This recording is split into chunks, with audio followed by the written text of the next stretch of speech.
Paolo Von Schirach, he's the president of the Global Policy Institute and assesses international politics and security. You'd almost never know that there were sanctions here in the United States. Everybody all about the tweets and the drama at the White House. But we're going to talk about the sanctions. Sure. Action, reaction. Surprised at all at Russia's reaction? I mean, this is similar. It mirrors in many respects what President Obama did when he was upset about the perhaps meddling in the election. No, actually, I'm not surprised that the Russians now are doing what they could have done when President Obama, Trump's predecessor, enacted launched his own first round of sanctions. And at that time, if you recall, the Russians, surprising everybody, restrained. They said, no, we're not going to do anything. We're not going to do tit for tat. We're not going to expel, these many American diplomats from Moscow, as many has been expelled from the United States. We hope, sort of generically said, that the new administration will do things differently and we can find some kind of accommodation. Of course, that accommodation now has not come, and the Congress has now forced, or probably will force, Trump's hand by having passed these new wave of sanctions by overwhelming majority, which means it's veto-proof majority. Now here there's different issues that are kind of interconnected. One is the sanctions themselves, and the other one is the Congress making this into law. Obama didn't make this into law. He enacted them as a presidential directive. But by accepting legislation, that means that Trump will know that his hands are tied. In other words, he will not be able, in his whatever bilateral negotiations with Putin and his advisors, to modify this because he would need legislative action. This is something that no president really likes. So these are the two things intertwined. But again, if President Trump vetoes this bill because he doesn't like the substance of it or the principle of it that limits presidential prerogatives, the Congress can simply vote it again. And again, if those numbers stick, it's veto-proof. Yeah, it's interesting you say the president doesn't like it, and naturally a Secretary of State doesn't like this either. It really handcuffs this administration and how they deal with the number of countries that are out there on the stage. I mean, the DPRK, the ICBM launched today, Russia, Iran.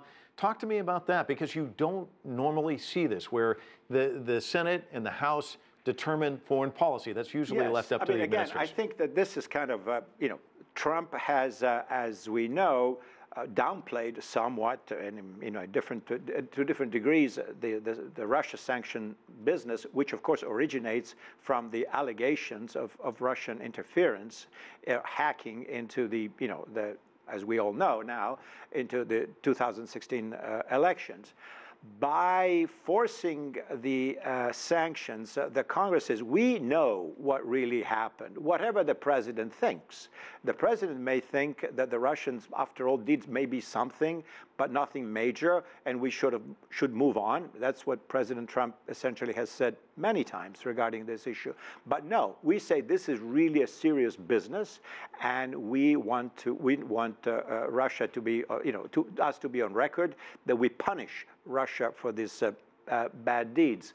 And so if Trump accepts this and says, okay, I go along, that means I accept the premise, that is that the Russians are really guilty, something that he has been sort of reluctant to say publicly and to the full extent that the other critics have argued about. We've got about 20 seconds left. I want to touch on something in Julia Lybova's story, where one of the people that she interviewed there in Russia said, if you want a reset, you have to have people to do it. And you get rid of people on both sides, there's less diplomats speaking. John Huntsman, still waiting for approval. He, of course, was the ambassador to China, now likely to be the ambassador in Russia. How tough will that job be in terms of trying to warm relations?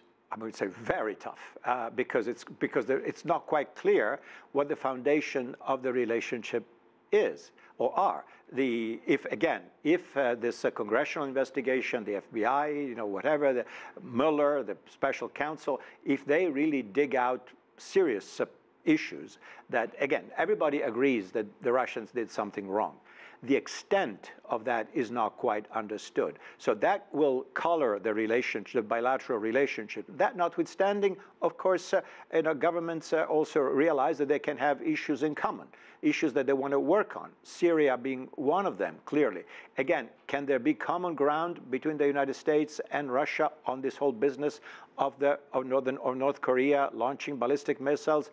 Is this a big deal for Russia or not? Clearly, it's a very big deal for us, for Japan and South Korea. So can there be common ground? There's always that possibility. However, with this big cloud of the allegations of misdeeds of Russia, in relation to our elections, Huntsman's job is not going to be easy. And you say everyone agrees. I would hasten to say that Vladimir Putin says it didn't happen. Sergei Lavrov, and of course Donald Trump also. Everybody here agrees. With the exception perhaps of Donald Trump as well. Paulo, thanks so much. Thank you.